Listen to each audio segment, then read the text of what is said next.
There are a few things that survival kits commonly have that I don't have in my Leatherman sheath survival kit.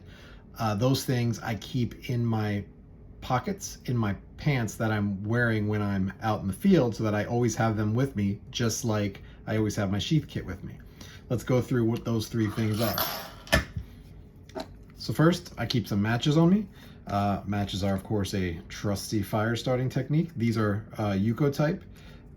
We've got a striker here, two strikers in there, and you can see there's some cotton tinder in this case. So these are in my pants pockets. The next one is an emergency sleeping bivy. If you get caught out, this is a kind of blanket that will keep you warm at night if you really need to. So I also keep these in my pockets, and this one happens to have an extra whistle right there as well. Lastly, we got a bandana. Bandanas have tons of uses. This particular one has a whole bunch of survival information on it. So if you're ever in a situation where you need to do emergency survival, you can use this as a reference.